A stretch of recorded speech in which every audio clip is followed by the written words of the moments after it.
Hey guys, it's Graham. Time for another midnight ride. A couple of days ago, I posted the picture that you are looking at, if you're watching on the screen, over in the Writer Dojo group because I was pulling these two books off of my shelf to give them a once over, as I usually do in December. The one on the left is the Christmas Noun illustrated series of short stories by Larry Correia, illustrated by Jack Wilder. And the other one on the right is The Letters from Father Christmas by J.R.R. Tolkien. Neither of these books started out as books.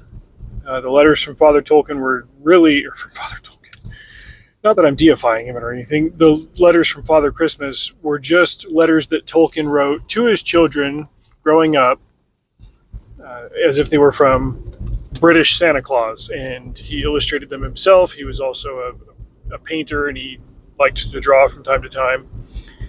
And they ended up in the family, as many of his writings did.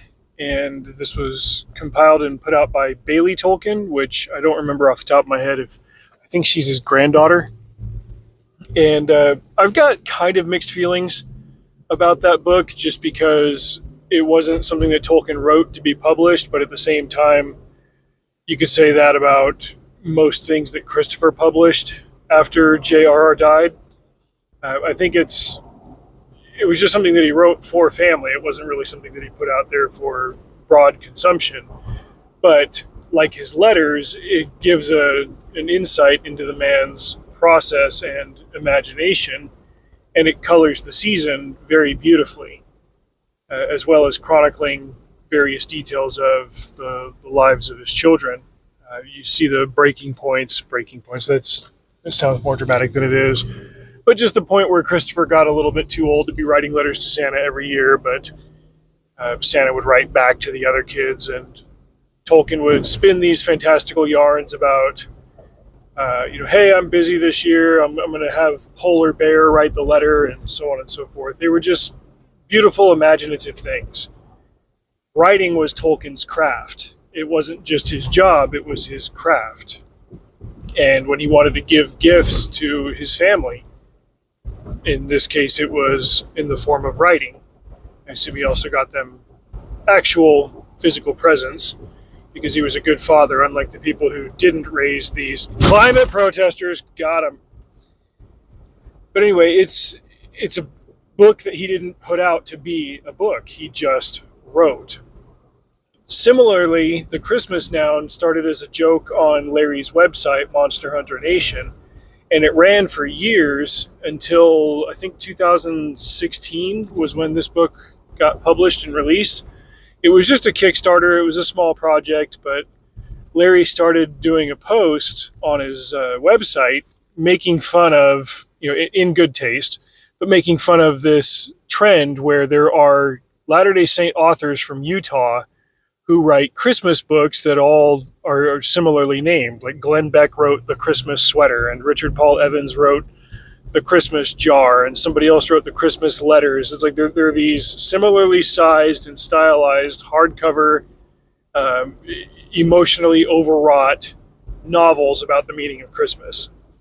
And Larry, being Larry, approached this with a bit of sarcasm, and so he's like, well, I'm a Latter-day Saint author, and I'm from Utah, and why don't I just write the Christmas Noun? And the noun was always this intentionally nebulous object, and the main character was like Timmy Protagonist, and he was trying to win over Sally love interest, and there was like Swedish machine gun bikini teams at the Peppermint Thunderdome at the North Pole. Like, it was just all of the over-the-top bonkers stuff that you would expect from a Larry Correia story.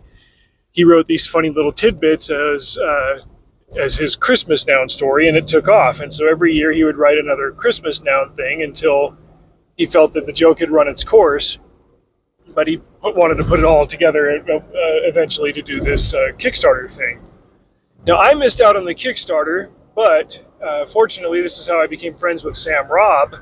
I mentioned on Larry's wall, I was like, man, is there anywhere else to get this? I wasn't able to get it when the Kickstarter was going, and Sam ended up with 2 copies. And so he sent me one, and I swapped him a copy of the Engines of Liberty trilogy, and that's how I ended up with this copy here in my library. And my wife has read it. She got a kick out of it. It's just good, fun stuff. And it's one more thing that Larry is known for.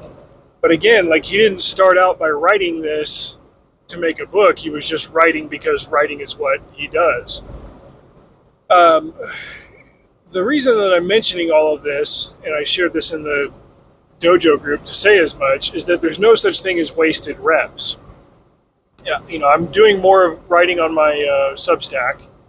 I've got the Christmas Carols Explained thing going, and I'm also expanding that to a project that I'm going to tackle next year, not just about Christmas carols, but just writing in general. I'm getting more disciplined in my production, even though my schedule has been rough for, going on 2-3 years now, finding ways to fit that craft in there.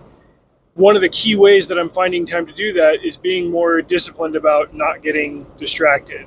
Obviously, I've got the channel here and I've got the Substack, but if I get too tied up in production through these outlets, then I'm missing the goal. Like, what is the objective? The objective is to become a full-time novelist and illustrator. However I do that is fine with me, as long as I get to spend my time writing and drawing the things that I love. It's been a process, and I've been at it for years. The question is, have I been at it for years effectively? I've been getting the reps in, but have I been getting effective reps in? That's going to be measured by whether I'm writing things people want to read and want to share. And I'm constantly refining and figuring out how to do that. I think that's why I've been reading more books about writers and their processes. Right now I'm reading volume 2 of Louis L'Amour's Lost Treasures. The first one was really, really good. It's a book that's chock full of motivation because it shows me just how hard the guy wrote and that he wasn't afraid to restart if he needed to. Some of these segments of stories are 2 or 3 attempts at starting the same story. I've been going through some of that process with the manuscript that I'm working on right now. I've got an outline to work within, but there are times when I sit down to write a chapter and it goes in a slightly different direction than what is outlined, but what is outlined is just a sample of what's in my head. I understand what that feeling is, to be chasing an idea and to understand as the process is unfolding that you've got to go a different way than you originally would have assumed. Tolkien in Korea never sat down to write Letters from Father Christmas or The Christmas Noun. They were just writing. They were chasing their ethos, and they created something great out of it. I need to remember to do that, whether I'm working on a manuscript or a short story. I just got a rejection over the weekend, by the way, on one of them. I think I know why, but I digress. Or whether I'm writing anything on the stack. The point is, get those reps in and to be effective, and I think above all, to be authentic. The more you do that, the more likely you are to create something that will be continually loved by the people who read you. I have precious few of those, and I am grateful for all of them. Anyway, if you want to check out the audiobook for Letters from Father Christmas, the narration is really good, and there are these nice little musical carol interludes in between. It's only a couple of hours long. It's not the kind of thing that you would just sit down, whether in print or in audio, to just read all the way through.